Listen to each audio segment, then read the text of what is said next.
Okay. Go ahead. How I does it mean, feel to be in the hot seat? I've done one before on a podcast where I was the guest. Well, I mean, I've done plenty of podcasts, but one where it's like this. And so, I mean, like that made me really nervous because I never done it and I'm not used to Mhm. answering questions and I'm not Yeah. always great on the spot. So You're there's gonna always love that. Five for Thrive later. I mean, it's one of those things. It's not my best skill set, but I can roll with the punches. So I mean, it does Yeah. make me feel. I mean, it's more excitement than anything. I find it exciting too, because you're the one who's normally asking other people questions. Correct. And you're coming up with good ones. So hopefully my questions are good ones compared to yours. Oh, I have no doubt. Yeah, but this is your background. But yeah, there's nothing to be nervous about. I think there is one controversial question, but I warned you about it beforehand. You did. But I think it's the whole purpose of having you on, which I'm excited about, is because I think it's what you do is so hard because you have the good news to share and also the bad news to share. And also like you are softball news 101, like everything softball you have to cover. So I think it'll be kind of cool to give you and your work and who you work with like a little bit of a shining light in this, crazy field. Well, no, I appreciate it. I mean, you're right. There's a lot of things that I put my pies that I put my thumb into. So, I mean, hearing you say that and recognizing that actually means a lot. I want you to know that.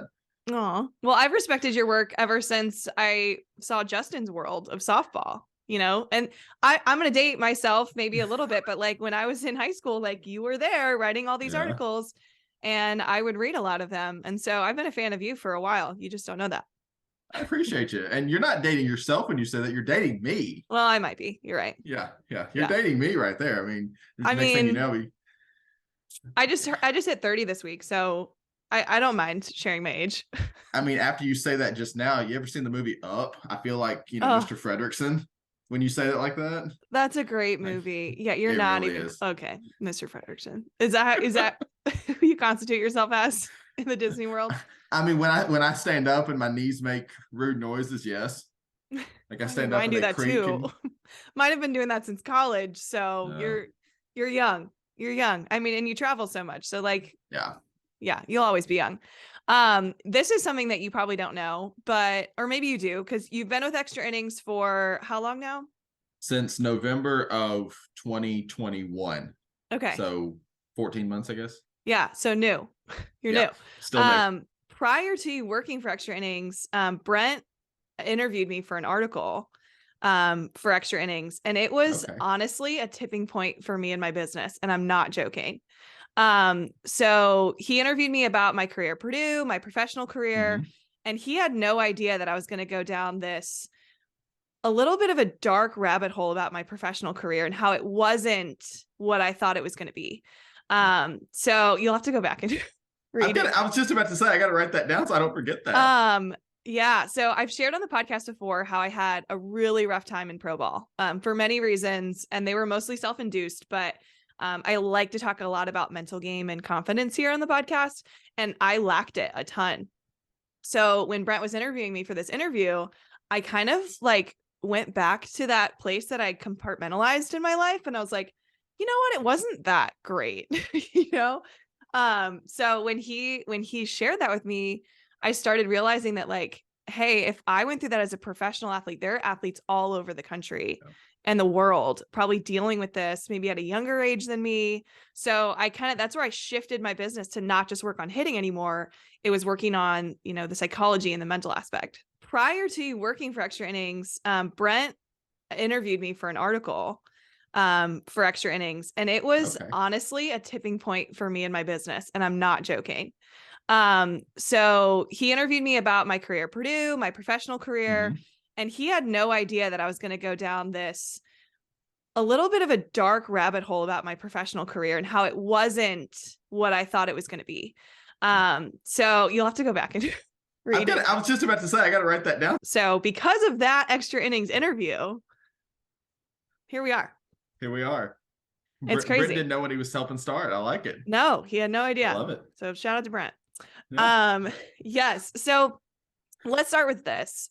Okay. You're one of the best journalists in the game of softball. what led you to softball? Where did you begin this journey of loving it and starting to write about it? I didn't know we were going to start off with flattery like that. You know who you're working with. I mean, don't get me wrong. You're pumping me up, or you're pumping me up before we started, and now we're on the air and you're pumping. I mean, honestly, I wish it was a sexier story. I wish it was a more romantic story, but really it was just a matter of wanting to find a place.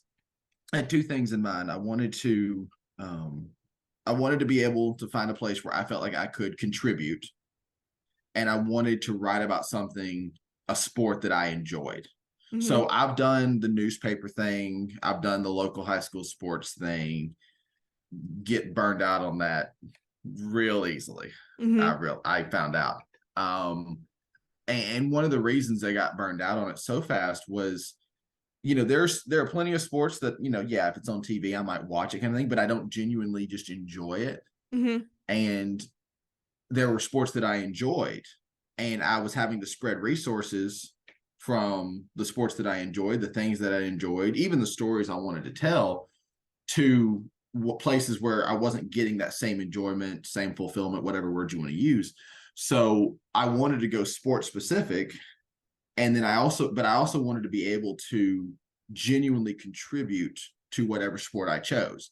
I didn't want to just be going through the motions, because for a while there at the newspaper level, as I call it, I felt like I was going through the motions with some mm-hmm. things. And so I needed it to be something, not that I was seeking the fulfillment of it. I just needed it to be something. I'm a very results driven person. I'm in it to see the end game. I'm in it to see the positive result, but I needed there to be a place where I felt like I could have a positive result by contributing positively. And so I needed it to be a sport where I felt like I could contribute something to it journalistically. And at the time, of the sports that I enjoyed, and like you said, we're dating both of ourselves here. This is way back. Softball was the only one where I felt like, so take football, for instance. I enjoy football. I watch a lot of Saturdays in the fall. I watch college football. I couldn't have added anything to college football. I'm not an insider in college football. I wasn't deep in the game. Obviously never coached it. And the media space even then was deep. Softball didn't have a media space at that point. And so it was one of those things where, I was like, this is either going to go one of two ways. Either it's going to be something that people have done and failed because there's not a market, or it's an untapped market that nobody's found yet. I mean, the worst that can happen is I do what I'm doing now, which is trying to figure out what I'm doing. Might as well give it a shot. Aren't we all? Right, exactly. And next thing I know, I start, and it just kind of, and I say this in all modesty, but it just kind of blows up. And I wish I knew how and why, but it just kind of blew up, and it's been a heck of a ride ever since. Yeah, it's so crazy because, obviously I've been watching your work for so long, but I didn't meet you until NFCA this year, where I was literally talking to Hutch and Bonnie, and all of a sudden, like, I see your face and I'm like, I know who this guy is, but I don't know, because you don't really show your face when you are writing. And then I think, did Hutch introduce us? I think he might. I think that might have been the case. I don't remember if she did or not. The NFCA convention kind of runs together in my head. I know. To be fair. Honestly, that was the longest 3 days of my life. But I didn't sleep much that week. I think she did. And if she didn't, who cares? You literally have ties within the softball world everywhere. But how do you manage to have a pulse on everything? Like, that seems very stressful. I mean, I don't sleep, and I drink a lot of Dr. Pepper. Love me some Dr. Pepper. I mean, at the end of the day, that sounds just like I'm being funny. Honestly, that's what it is. So the way I've got some Rain Man in my brain. I've got a good bit of Rain Man in my brain, honestly.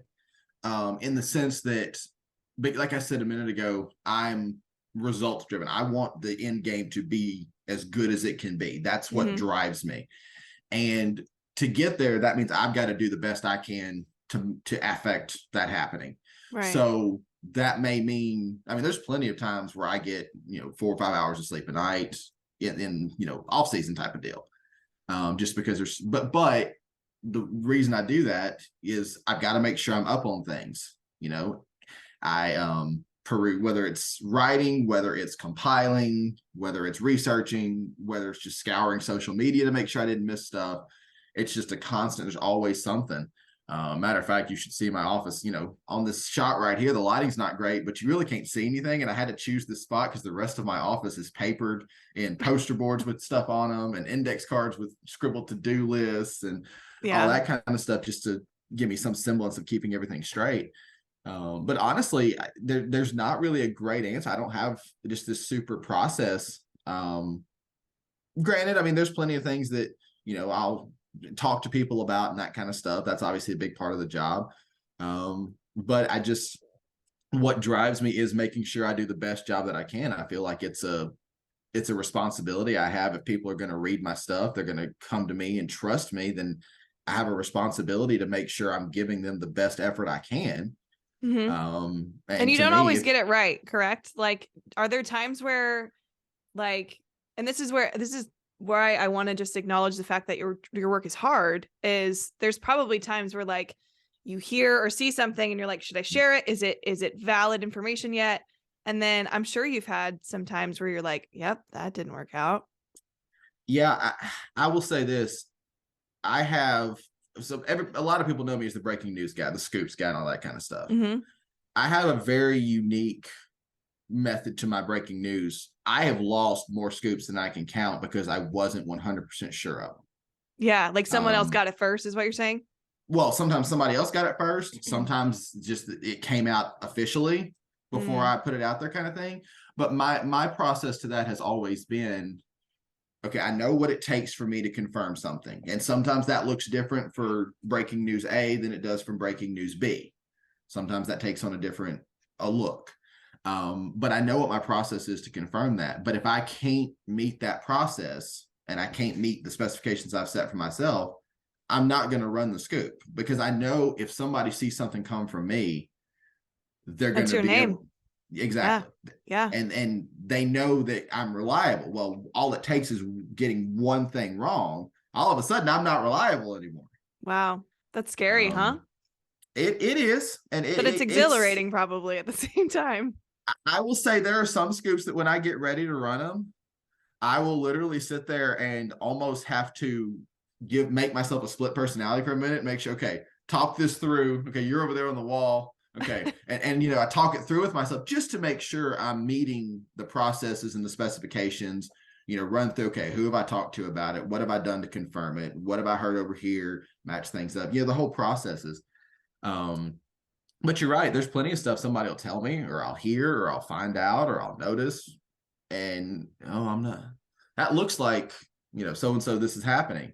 And so I scribble it down in my notebook, and then I'll kind of keep looking, and I'll talk to some people, and can't quite get it. I'm like, I feel like this is happening, but I can't say for sure that I can't put it this way. My philosophy almost can be boiled down to, would I put money on it? Yeah.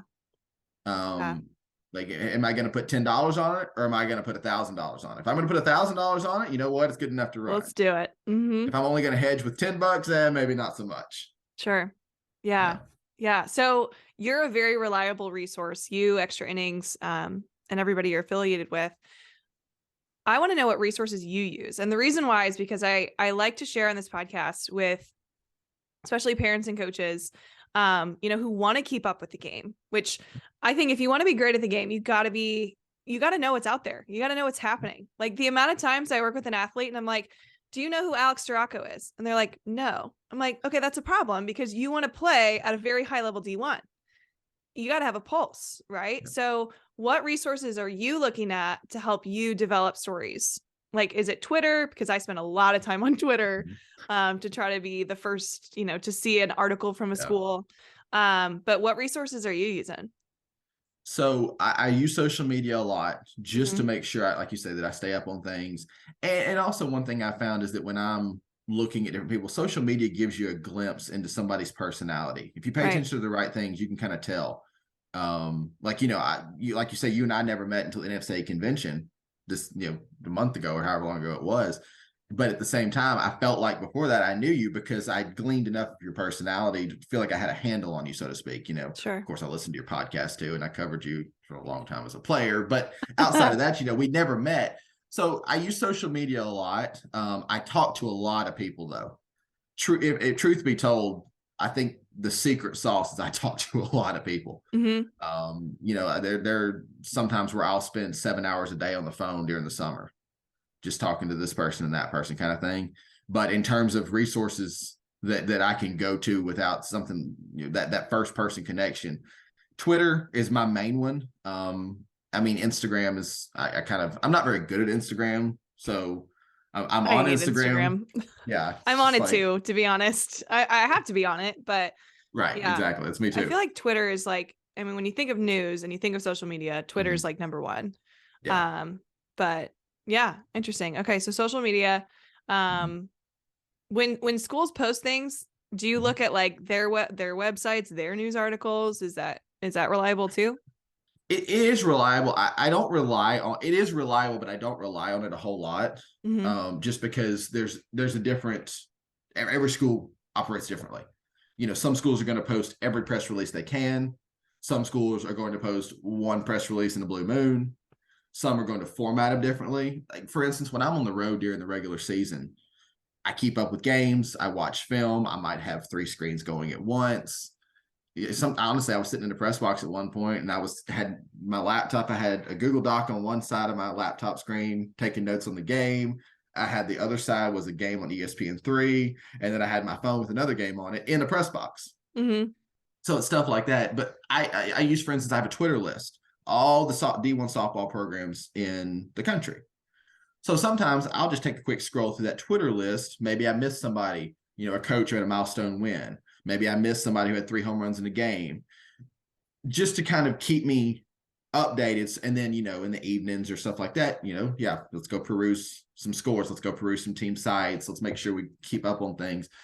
Again, I don't sleep much, so I kind of do a little bit of everything in that sense. Yeah. But I do use those, especially as a resource, because I can only be in one place at a time. But I try not to miss things if I can help it. Sure. So I like to go straight to the source on stuff like that and make sure, hey, did somebody have just a great weekend? Let's make sure they get a nice spotlight for it. It sounds like you're just like a softball nerd in the best way. Like true. You have a pulse on everything. It's funny because I consider myself a softball nerd, but like you're like a whole nother level, and for good reason. It's just so neat how you're how do you decide where to travel, by the way? Because there's so much going on. There's so many great series going on.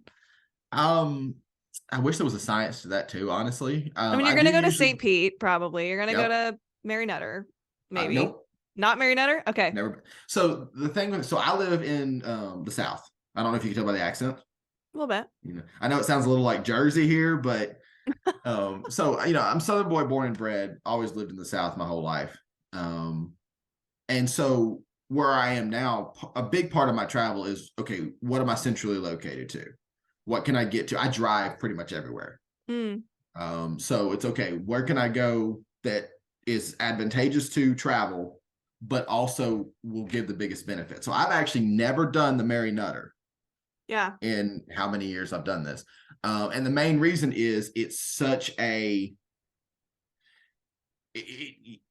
you're talking 2 time zones in the middle of the season, and with the constant content production, I can't afford to be that jet lagged in the middle, third week of the season. It sounds like a really stupid reason to just, that's fair.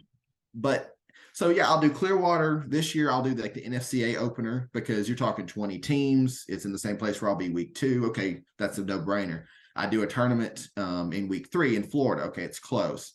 And then I kind of just figure out, okay, what's going to be the most advantageous? Where can I have the most benefit in terms of teams, potential stories? I always like a good story, so I want to make sure I can be in front of potential stories. Obviously advantageous to the travel. But then I like to add, every year I like to add someplace new. Last year I went to Maryland and Delaware. This year I'll go to Nebraska and Iowa. So I like to add someplace new every year, whether that's a new state. I do like to add new states.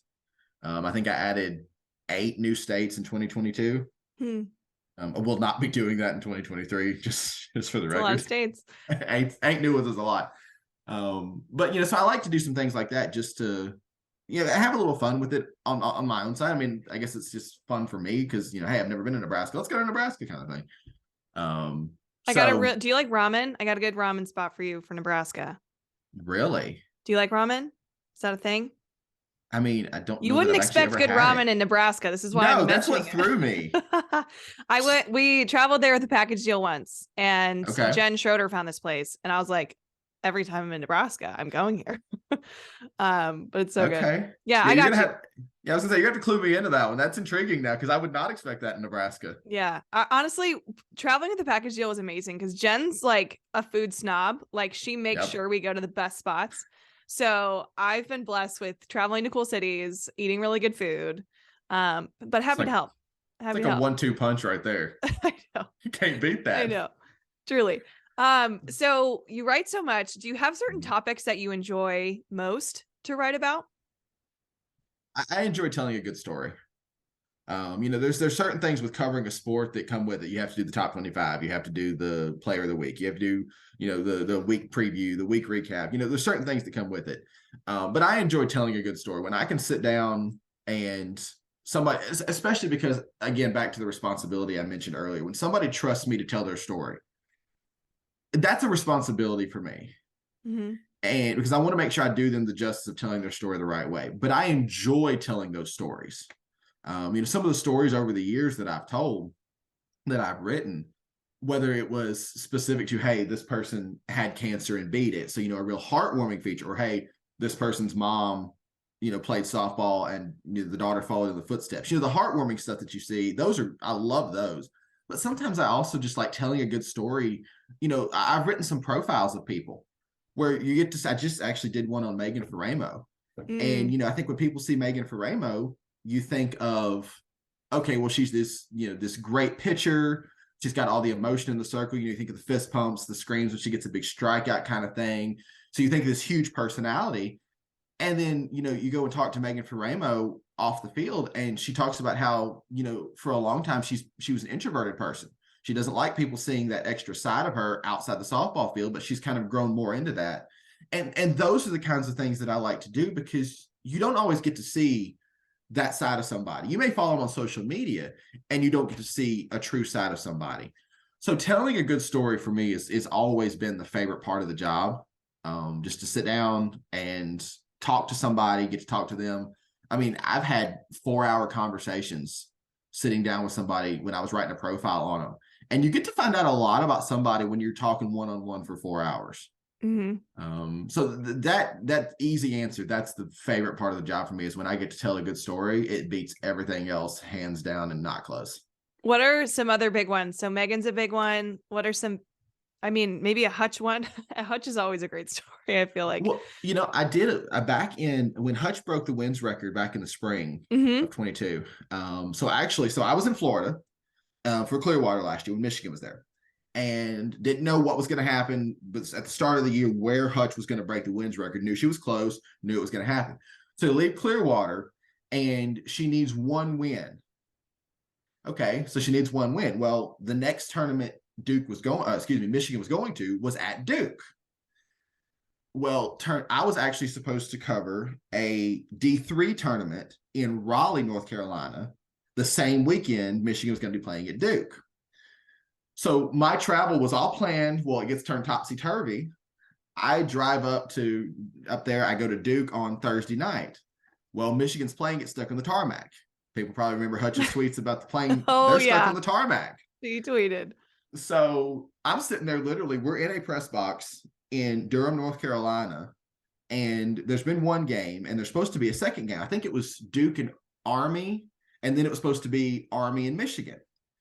Well, Michigan's on the tarmac, and they're not in the air, and they're not in the air. And for a minute, it's like, okay, well, maybe they're going to get here and be able to play right away. And then all of a sudden, Army's like, we can't just sit around. So, okay, night's canceled. So Justin's not always the smartest in the world. So Justin was going to do one day of a tournament in Greensboro, North Carolina. So Justin was staying in Greensboro. So on Thursday night, Greensboro to Durham, Well, Michigan doesn't play. Durham back to Greensboro. Up on Friday, the tournament I was planning on doing, but then drive back to Durham to be able to see the her break the record, Hutch break the record. So I'm there. Duke, and of course, so Catherine Gleason and Marissa Young obviously both played at Michigan. They're both in that tournament. Northern Kentucky, where Gleason's the head coach, is the team Michigan beats for Hutch to break the record. So Marissa Young and Duke, they have balloons, they have all this, a gift, all this kind of stuff. So I'm there for that, get to see that. But the coolest thing was knowing that was coming and knowing I was going to be there for it, I reached out to some former players. I reached out to some former assistant coaches. And I think it was probably 6 or 7. I even talked to Rhonda Revelle, actually, who I really close with Hutch. They've competed against each other for so long. And so by the time Hutch broke the record, I had almost a tribute piece ready to go with the impacts that she had made on all these different people, peers, people who'd coached with her, people they had played for. And it was really fun for me to write that, because you get to hear these different perspectives. Hutch and Rhonda competed against each other for so long, but they're such good friends. So Rhonda has that perspective of Hutch is a competitor, also Hutch is a friend. Yeah. I talked to a couple of people who used to be assistant coaches, volunteer assistants, get to hear their perspectives of, okay, what I thought Hutch was and then what Hutch actually was. The players, same thing. And I remember Hutch, after I put it out, I didn't tell Hutch, hey, I'm writing a piece in tribute to you, kind of thing. But I got a text message from her after I put it out. And it meant a lot to her, seeing those things. So like I say, stuff like that was one of my favorites last year, because everybody's tributes were different, but they all had some similar undertones. The same qualities came through in all of them. That was one of my absolute favorites last year that I got to put together. Yeah. Yeah. I love that woman. When I played against her, I was terrified of her. Right. And then through my sister getting to play there, I realized what a cool human she just is. Yeah. She adopted 100%. Me to her program. I'm happy to be here. Right. I was going to say, such a bad place to be. Truly. You can't beat it. Any others that come to mind? Ooh, there's been plenty over the years. You've been doing this a while, so I'm sure there have been. I did one time on a coach who coached at Army and then enlisted in the Army. That was a fun one. Trying to think that there's been, oh gosh, and there's been plenty of those heartwarming ones, like I say, where somebody beat cancer, somebody played with diabetes. Somebody, followed in a loved one's footsteps. Somebody did, especially the ones who something in tribute to somebody else are always fun ones. I could give you a list if my brain would work, but there's just over the years, those are the ones that stand out. Like if I sat down and went through, it wouldn't be the scoops that I got. Those are fun, don't get me wrong, and I enjoy that aspect of what I do. But the ones that stand out are the stories I get to tell, the stuff the unique stories, the perspectives, but really you get to see the people behind the softball. Those are the ones that always stand out over these years. Yeah. All right. Well, since you're the expert in so many things, I have a couple questions this will be easier to talk about probably because you're not going to talk about yourself as much. Okay, but cool. I do want to know your thoughts on a couple things going on within the game. Okay. First, we have this new rule of there's no more volunteer coaches. They're going to be assistants now. And as someone who spent 3 years as a volunteer, I'm ecstatic for those who get to be, a part of the recruiting process and do so much more and actually get paid more. What are your thoughts on this new rule? I'm really mixed right now. And the biggest reason for that is I'm not sure how much of an actual impact it's going to make. Sure. So, and delving into why, there was that proposal, let's make it a 4th paid, but also let's add a 5th paid. And if the 5th paid coach had been ratified, it would have been an easy, okay, things have to change.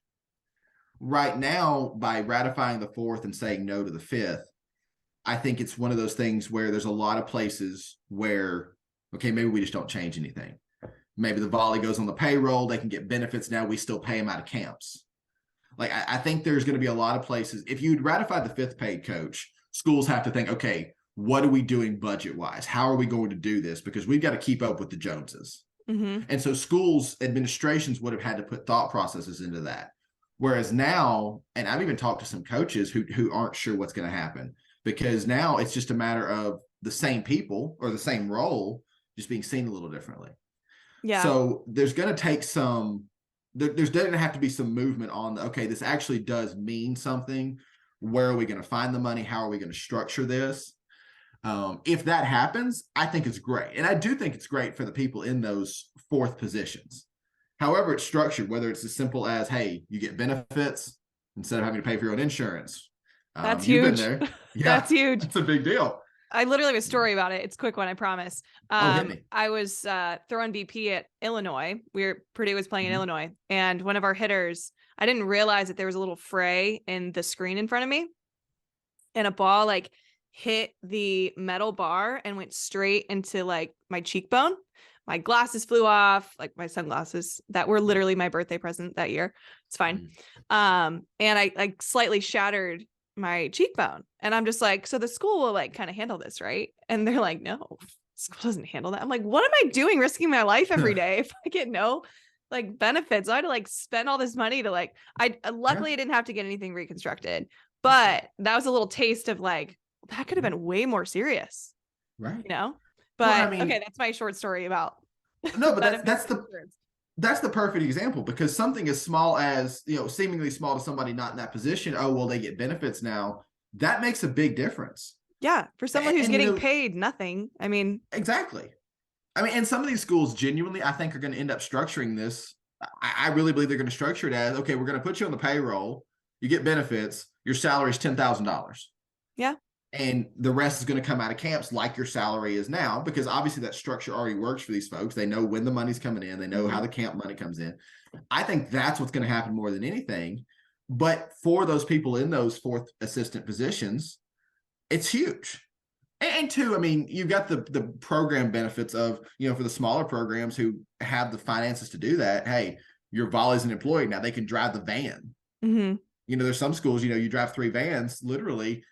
The trainer has to drive, or the administrative assistant has to drive, because they're actual employees. Mm-hmm. Volunteers not an employee. They have to ride along, even though they're on the coaching staff. Mm-hmm. So there's little pieces like that I think could make a difference. And I think that too will come in a little, that'll cascade. That's one aspect of, I think, will cascade down, where maybe put them on the payroll so they're an employee. Your salary is $5,000, but we're going to pay you in camps like you're getting now, type of deal. I think we'll see that a little bit, but I'm mixed on the overall impact outside of the benefits for those volleys, because I don't think it's going to spur as much action within athletic departments, within administrations, because it's, for a lot of them, they're going to look at it as, okay, we had 4 coaches. We still have 4 coaches. It's status quo. What do we need to do something different? And I think you got to have the right people to say, actually, no, it's not status quo. And I don't know how many people are going to be in a position to be able to actually affect change that way.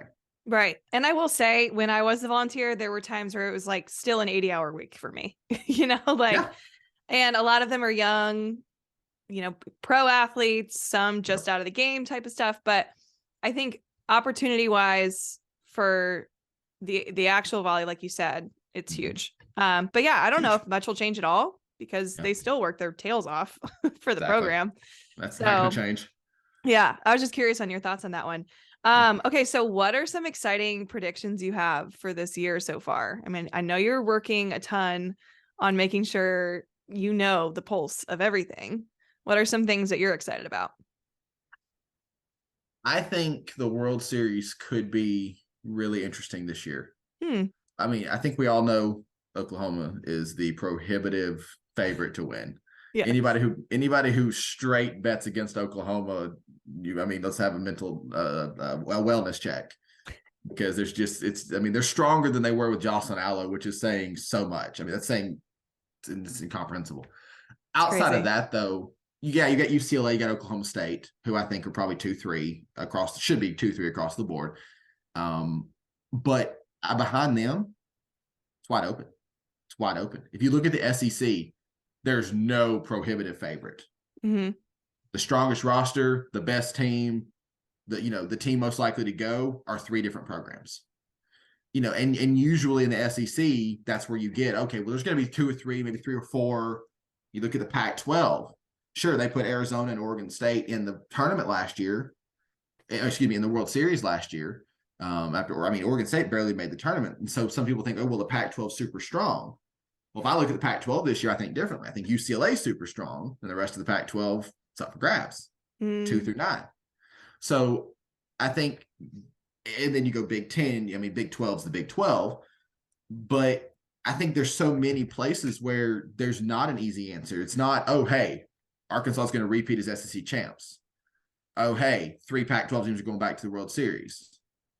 There's no easy predictions outside of Oklahoma's probably going to win the World Series. And some people think Oklahoma winning the World Series takes away some of the excitement. I think differently. I think the fact that Oklahoma is such a prohibitive favorite is not necessarily the worst thing in the world, because it gives everybody a chance to look at, okay, what's the rest of the world look like? Okay, Oklahoma's going to win the World Series. Okay, let's call it a foregone conclusion. It's not, but let's call it one. Well, okay, what does the rest of the world look like? What about UCLA? What about Oklahoma State? What about Florida State? What about Stanford? What about Virginia Tech? What about Tennessee? That, maybe wouldn't get as much attention because it would be like, oh, well, is Oklahoma going to get there? But because Oklahoma's so prohibitive a favorite, I think it opens up the rest of the world, both to the softball fan, just in general. And I mean, honestly, I couldn't tell you right now. I did a podcast last week and they put me on the spot and said, okay, who do you think is going to go to the World Series? And they said, we'll give you 10 spots instead of just having to pick 8. And I'm like, can you give me 20? Right. It's like, because, normally predictions are kind of my thing. Go out on a limb. If you're right, you're right. If you're wrong, you're wrong. Either you're a genius, you're stupid, or both. Usually stupid, just for the record. But this year, I mean, I'm going to be stupid because at this point, I couldn't tell you half of the World Series field in predictions. But I think that's good for the game as a whole. Yeah. Yeah. Are there some matchups that are coming that you're like, this is a must? I got to watch this. I got to either be there or make sure this is forefront. I mean, I'm covering Bedlam in person this year for the first time. Cool. That's end of the year, obviously, but that's a big one, I think, for precursor to postseason, right on top of postseason and all that. So I'm doing that one this year for a lot of reasons. I'll do I think I'm doing Arkansas, Florida this year. Because I think that's going to be a fun one. I think so too. But yes, I mean, there's plenty that I'm going to cover in person because they're big, but then there's plenty, like I say, the whole screen setup I have a tablet now. I've always just had a laptop on my phone. Now I'm going to have a laptop, a phone, and a tablet set up on the press box. So y'all just give me my space. Just elbow room's good. We're going to fit it all in. Because, I mean, there's going to be, but because there's that, and I hate saying parody. I hate the word parody. I use it a lot, but I hate it because it's people use it so often and they don't mean it the way it's supposed to be meant. It's supposed to be said. But I think the things that people think of when they say parody are actually true this year, which I think doubles how many of these conference series and how many of these non-con games are important. A Mississippi State LSU on paper, it doesn't seem like it's okay of a series. Mississippi State going to LSU, okay, it is what it is. Mississippi State going to Texas A&M. And I'm not picking on Mississippi State. That's just 2 series I was looking at last night, so they're fresh in my brain. But, those series don't necessarily on paper look like huge series. Well, when the slate looks like this and it's so wide open, those could be really big series. Right. So I think it really opens the door to, Apple TV down this tablet, 4 screens, laptop's another one. So 6 games at once, I guess, plus the one in front of me. Yeah. Now, nobody on this planet is probably going to watch more softball. Well, there will be a select few that will watch as much softball as you this year. Yeah. But a lot of parents and coaches, they don't know how to access softball. Yeah. Like the amount of times I was telling people I was watching my sister play almost the entire season, it was on ESPN Plus, and people were like, oh, do you have to pay for that? Like, they just don't know. And I mean, that's kind of, I take responsibility for that. I want people to know how to watch. So I'm not saying people are going to have to watch as much softball as you. But what are ways that people who just want to see more of the game, maybe have favorite teams to follow, how can they follow them? So ESPN3, like you say, or ESPN Plus, like you say. Matter of fact, last year I started publishing every week a viewing guide with an entire list of ESPN Plus's offerings that week. I love that. I love that. For that exact reason. because there's a lot of people, hey, what's ESPN Plus? Oh, I don't get ESPN Plus on my cable, on my TV. I have DirecTV. Do you get it on AT&T? No. It's a different thing. ESPN3, well, I only have ESPN2. Well, it's online. So there's just because people have never used it, there's the question of, okay, I don't know what it is. How do I access it? And so I use ESPN Plus a ton because there's a lot of schools that have school-produced broadcasts, even at lower, Yes. like Patriot League. Yeah, if I want to watch a they Patriot do. League or Ivy League, something like that, they're there. Then other conferences, you got BTN Plus in the Big Ten. You've got Conference USA's got their own little streaming thing. I need Conference USA to actually really help me out there because their streaming needs some help. Just shout out to Conference USA, please. I beg of you. But some of those conferences do have their individual conference streaming sites. Some of them actually, Conference USA is one. They do some on ESPN Plus and some on CUSA TV. So I go in and I look a lot, but actually one thing that I found last year, some schools do Facebook Lives of their games. And that's free. It is. And I mean, some of them come with score bugs. Some of them come with broadcast, like a play-by-play, or just somebody sitting there saying, hey, it's the top of the sixth. The score is 3-0, so-and-so over such and such. So like I did some scrounging last year, and there's a good handful of teams. Western Kentucky, who was very good last year, was one. They did Facebook Live, I think, the whole year. It's free. It's right there. I mean, is it the world's greatest stream? I mean, probably not. It's Facebook after all. But it's free. So it's free, and you can see the action. Yeah. It's not to love. Yeah. Yeah. No, I'm really appreciative of that because that's a question people ask me all the time. And I'm like, I know how to watch my sister. I haven't really looked into the other ones as much. But that's something huge that I'll make sure to share a lot, especially like on my Twitter, on my Facebook, especially the ESPN Plus, because there's just so many games on so many, and it's worth it. I mean, it's not even that much money for a year, but the amount of softball that you get to have access to, like, I'm not canceling my subscription. I know my sister's not playing anymore, but like, there's some good softball games on there that you can't find on ESPN, ESPN2. So massive. Yep. I love this. Okay. So I have my one controversial question I told you was coming before I get to let you talk about a cool project you're doing right now. But after there was a tweet about extra innings talking about ranking players of what age, like 2028 or something. Yeah. And a lot of professional players, college players, they all were like, what are you doing? Like ranking all these kids. And I just want you to be able to shed some light upon, why people are upset about it. And I know you guys don't do it to upset people, but it's part of the hard work that you have to do. And here's the deal. You're not writing this. You're doing most of the college work. So what do you have to say about all of that? I want you to be able to, shed a little voice on it. Well, thanks for acknowledging that. Yes, I only do college stuff. Anything below college, not me. So, but the light shedding, glad to do it. To me, and the place I came to when I was seeing all that stuff, and trust me, I spent 4 days in a week with my phone blowing up about it. I bet. Tweets and messages and calls and all that kind of stuff. So, I mean, I don't do those rankings, but I was knee deep in it from the time that tweet went out. To me, what it boils down to is something I kind of came up with this in the middle of that was the difference in perception versus intent. And sometimes neither has to be wrong. Sometimes both can be okay. Now, don't get me wrong. I have my own opinions about 2028 rankings. Like, I don't mess with them. So I work at Extra Innings. I'm a college guy for Extra Innings, but I don't mess with the rankings. So I have my own thoughts, sure. But aside from my own thoughts, knowing the processes, because I do know at least the processes involved. I know Brent, he's the one who does all the club ball stuff for Extra Inning. I know what his process is. I know what his motives are. And this is something he and I spent a lot of time talking about in the midst of all that, because the difference in perception versus intent, I think, applies to a lot of things in softball and in life in general. And I think it's something that a lot of people miss nowadays, just in general, because it's not the first thing you think of, so it's easy to miss. But to me, what perception versus intent boils down to is I can intend Like if I see somebody walking by and I say, hey, I really like that blue sweater. Well, if it's a lady, my intent is to give her a genuine compliment.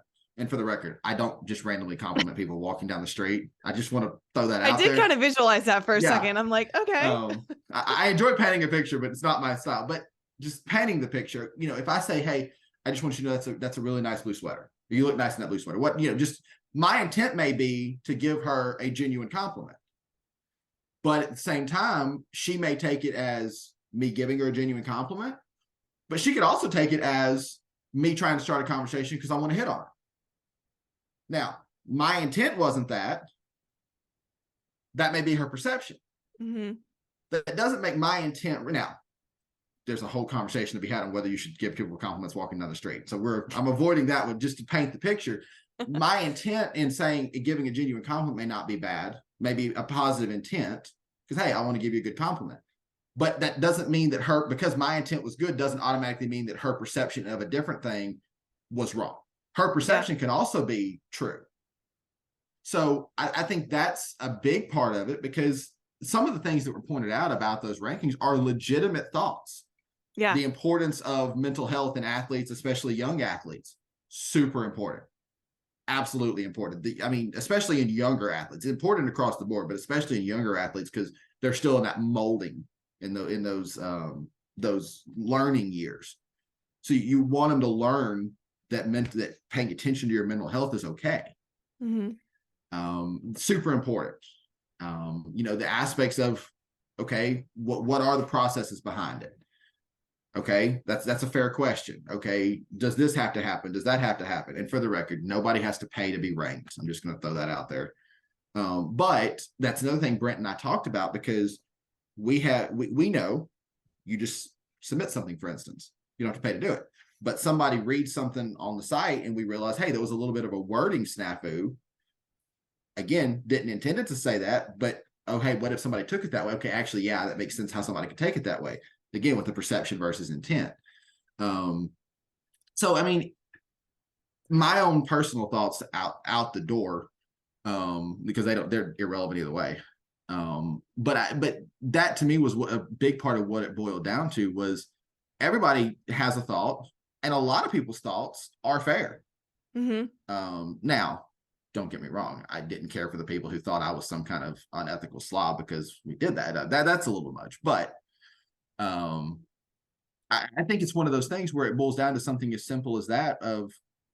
I think an underrated thing in today's world, in softball and in general, is understanding both sides of a point of view, whether you agree with them or not. Mm-hmm. I don't think that gets as much attention as it should. That's part of why I've always been a very pragmatic human, much less a pragmatic writer and reporter. But that's one thing I've always tried to stay true to, is making sure whether I agree with somebody or not, making sure that I'm able to see and at least do my best to understand both sides of something. Yeah. And I think that's important. And that's something that even with Brent doing those rankings, he and I talked about it considerably, because we're the two who we run the site kind of thing. Was making sure, hey, these people are saying this, what are they coming from on it? Trying to make sure we understood where the backlash was coming from, and making sure we, true, like you say, the mental health side of it, hugely important. So, a lot of people were rooted in that. That's an important thing, because it would be real easy for Brent to sit there and say, oh, hey, I do these rankings because, the parents and the kids and the coaches, they like them, they clamor for them, they enjoy them. And, oh, well, why are these people attacking me? Well, it's because they're worried about the mental health of young athletes. So, from both sides, I think that, again, I go back to perception versus intent is so important, because there's so many different ways something can be intended and so many different ways it can be taken. To me, and it's not necessarily the best answer to something like that, but I do think it's a big piece of that puzzle. I think if you boil it down, I think that's something that's going to, you boil down all the water, that's something that's still going to be in the pot. Yeah. So the intention was, let's highlight some players and make, these players feel really good about themselves. But the perception was, oh my gosh, like I'm not on that list. I must be awful at softball. Like from maybe potentially an athlete who's not on the list. Well, and that's where the mental health aspect kind of runs in. Exactly. And Brent always says that he does the rankings to honor the kids. And I'm going to tell you right now, as somebody who's worked with him 14 months, he genuinely means that. Yeah. When he says it, he actually means it. Some people might think it's lip service. It's not. It's genuine when he says that. But at the same time, just like you say, on the other side of things, yeah, what if somebody's not on the list? It's fair to think of, okay, what about the kid who's 101? Mm-hmm. What about the kid who's 272? Right. Like it's fair to think about that. Yeah. But it's, to me, it's like, it's so interesting because you think of like the NFL draft, and there's some people that, I mean, there's a lot of guys out there right now that are literally playing their hearts out, and they make so much money now, but they were like not even chosen in the draft, and they worked their way through. So it's kind of like a double-edged sword, because I was one of those players that was like not ranked at all, even out of high school. But like, I loved that challenge. But again, I wasn't really going through that until I was in high school. So I feel like when it comes to the youth mind, it makes sense why this is a controversy. And that's why I wanted to shed light on it, because, I'm here for all of the mental health of student athletes. Right. Absolutely. And I want them to, feel like, this one ranking doesn't define who you are as a player. It should never do that. But crazy enough, we're at a time right now where it has to be said. So I appreciate you talking about it. No, absolutely. And the thing too, and this probably sounds like bad business for me to say this, because the rankings are true. The number one player in the class is who, extra inning thinks is the best player in the class. But at the end of the day, those rankings don't actually determine anything. You say, you weren't ranked out of high school. I think you turned out okay. Correct. So that's an important thing too. We do it because it's part of what we do journalistically. And I say we as extra inning. But at the end of the day, somebody being ranked 1 or 272 shines a light on them, spotlights them, gives them an opportunity to, hey, I'm being recognized for my accomplishments. But at the same time, that ranking doesn't actually determine anything. That happens on the field. That happens in the classroom. That happens on a recruiting visit, that kind of thing. Yeah. So that's an important thing. Like I say, it probably sounds like bad business to some people for me to say that when we do the rankings. The rankings, I believe, have a value, but that value is an evaluation, a spotlight. It's not let's be honest. Oklahoma's not going to look at the ranking and say, hey, this kid's number 1 overall. That's all we need to know that we're going to go recruit him. It goes hand in hand with something like that. There's so many other factors. Yeah, exactly. So I think that's an important piece of it too, is a ranking by us, by anybody for anything, an all tournament team doesn't actually determine anything. Yeah. It's a piece of the puzzle. It's by no means the puzzle. Yeah. And again, like the people that are nominating you are your coaches, and that's great. But like you're putting together the rankings and you barely know the player. You're just going based off of what the coach is saying about you. And maybe you'll get a little bit of video, but like, it doesn't really define who you are. Like like you said, it should never do that. So if you're on the list, great, amazing. Absolutely. Keep doing what you're doing. If you're not on the list, who cares? Like when I say who cares, again, as the player who was only recruited by like 4 schools and ended up playing professionally, I was never on the list. And if I would have taken that too personally, I would have never become a professional athlete. So it's nothing personal. It's not. But yeah. Okay. So thank you for elaborating there. It made me sweat a little bit, even asking the question, but I'm glad we did. Okay. So you have a really cool project coming up with Extra Innings, and I would love for you to share with us what that is. So we're starting a podcast called From the Cheap Seats. Honestly, From the Cheap Seats. I like the name. I like the name. The name honestly might be my favorite part of it, if I'm going to be honest. We did a trailer. I had somebody do a voiceover for the trailer for the podcast, and it had this voiceover, and it's like, whether you're here or there, sometimes the best views come from the cheap seats. And I'm like, it's perfect. It's like, you hear the Hallelujah chorus in the background kind of thing. But we're starting a podcast at Extra Inning. We're going to do, it's a combination of all of our coverage. So we're going to do college, we're going to do club, separate episodes. We're not going to combine the two. So the college fan can listen to the college episodes. The club ball player, the parent or coach, whatever, can listen to whatever they want to, kind of thing. So that way, it's not, we're trying to combine everything. It's you a college fan, well, you can listen just to college. You're not really a college softball fan because your kid's playing 12U. Well, then listen to what these coaches have to say, kind of thing. But we're really honestly having fun. We've already recorded our first few episodes, and it's actually been really fun. I'll say this. I do not have a voice for radio, for podcasting. I understand that. My twang comes out too much for that. I have a voice to be a writer. That's what I always say. I have the perfect voice for a writer because nobody hears my voice. But it's honestly been a lot of fun doing this. We're debuting it February 1st. We're going to drop a handful of episodes right off the bat. And then every week on Wednesdays, we'll release new episodes of both. So club fans and college fans will have each week we'll have something new. We'll do guests, we'll do interviews, we'll do convos. It's going to take a minute to find our footing because again, we're writers who are doing a podcast. We got a few things up our sleeve. Don't get me wrong. Besides just us writers. That's a teaser. I like teasers. I'm learning the art of the teaser for podcast purposes. Yeah, too. You need to do that. Those are important. Yeah. I'm not gonna lie. I'm a little bit of a wily person sometimes, so the teasers kind of come naturally. I have found. But we're working on some things like that. But we want to have fun with it. Add an extra piece to what we're doing. Some multimedia, and two, there's some things that lend themselves coverage wise more to something like a podcast than they do a written form. Somebody telling their story first person sometimes makes a bigger difference than me writing it. Yep. Somebody who's had even just a great week in college, being able to right away talk about them before they go out the next weekend. Sometimes that makes a difference. A kid Middle Tennessee goes out and has a great weekend. Well, she might not have a great year, but she had a great weekend. She deserves the spotlight when she gets it, when she earns it. And so, something as simple as that. So there's some aspects to our coverage that I think podcasting will really add something to. Besides the fact that I get to ask, just like you do, I get to put people in the jackpot and ask them questions and see what they say.